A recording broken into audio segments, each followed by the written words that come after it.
3.7 absolute values and inequalities. So what does the absolute value mean?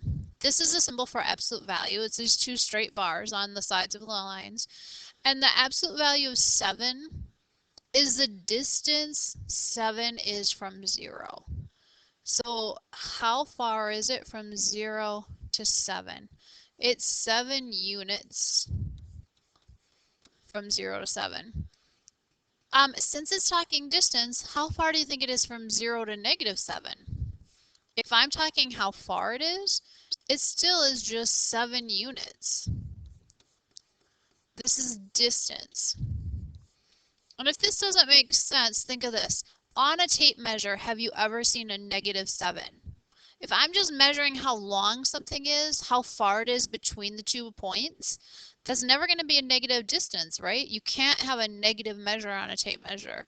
Same with, so that's what absolute value represents, distance, so you're never going to have negative absolute values.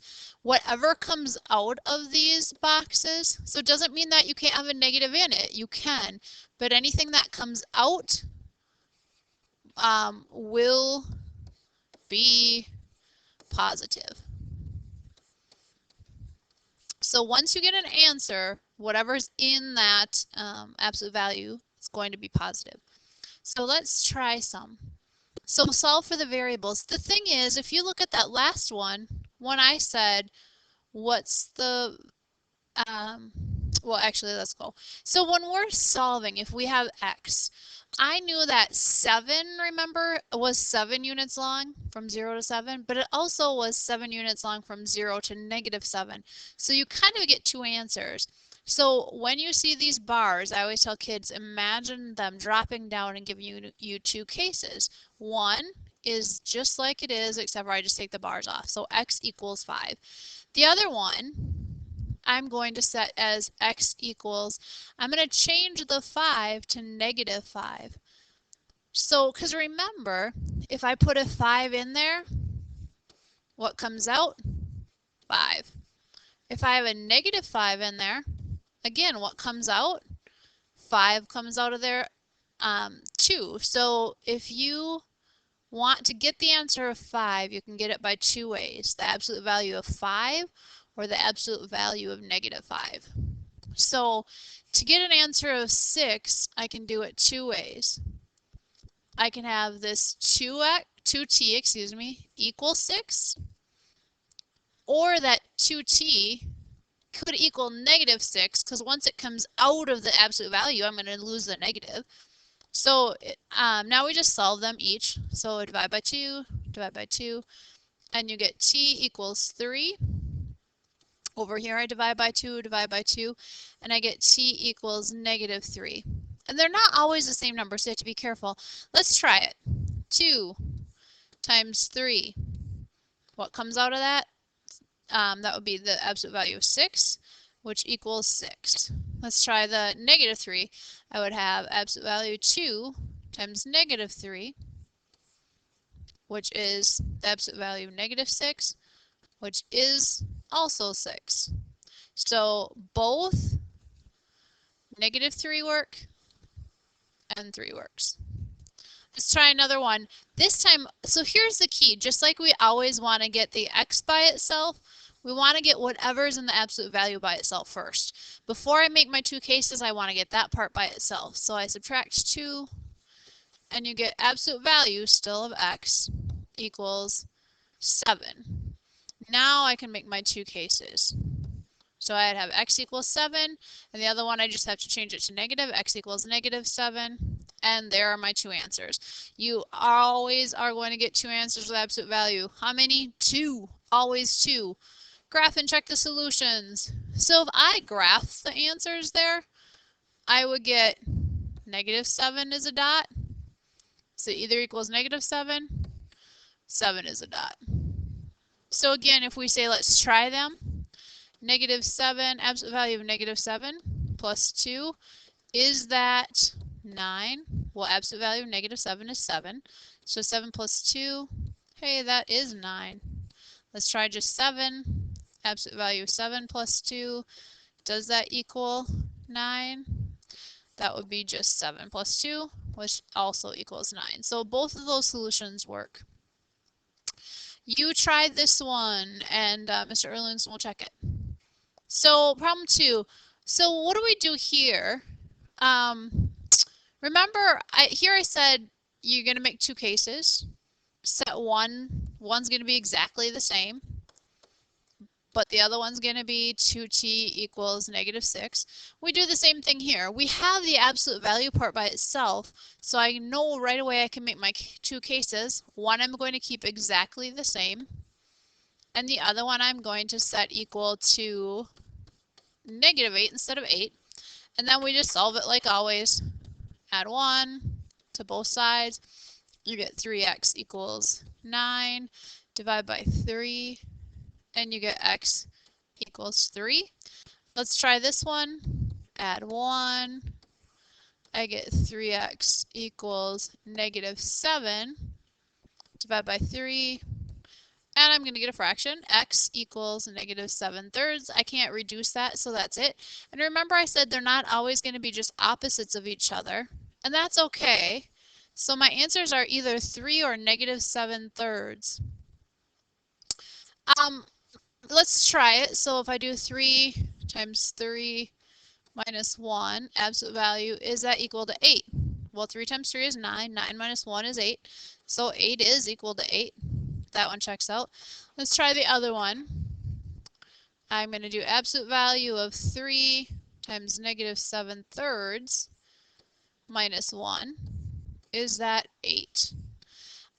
3 times -7/3, that cancels with that, is going to give me -7 minus 1. Absolute value of -7 minus 1, is that 8? That would be the absolute value of -8. Is that 8?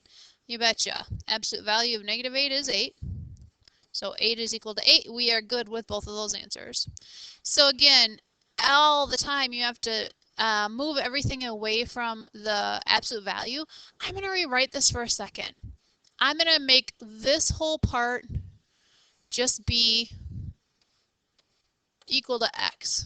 So if I had 3x plus 12 equals 10, how would you solve it? You would start by subtracting 12, and you'd have 3x equals -2.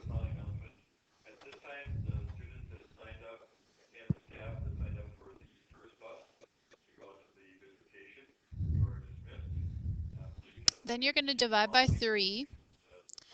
Those would cancel out. You get x equals -2/3. Hey, so let's substitute that back in.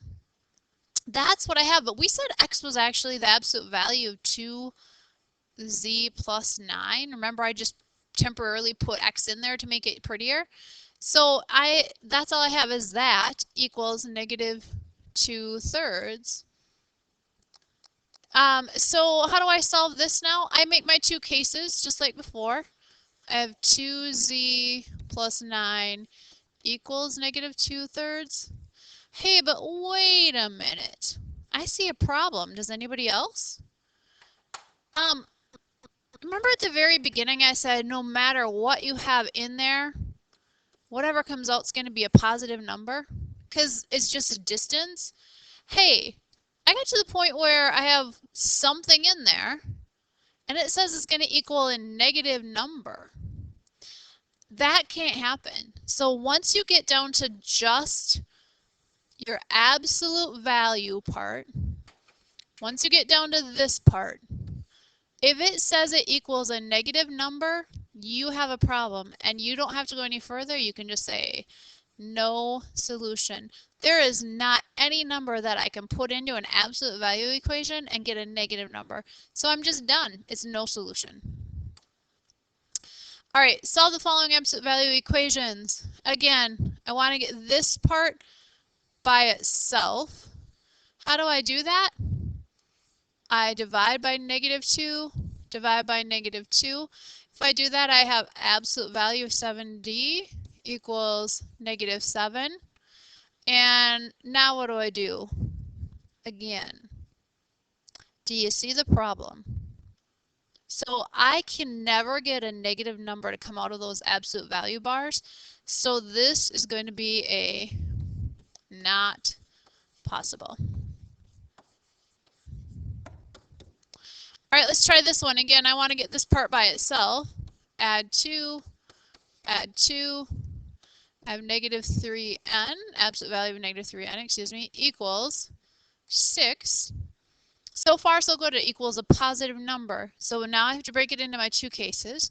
I have negative 3n equals 6, and I have negative 3n equals negative 6. I divide by negative 3, divide by negative 3, and you get n equals negative 2.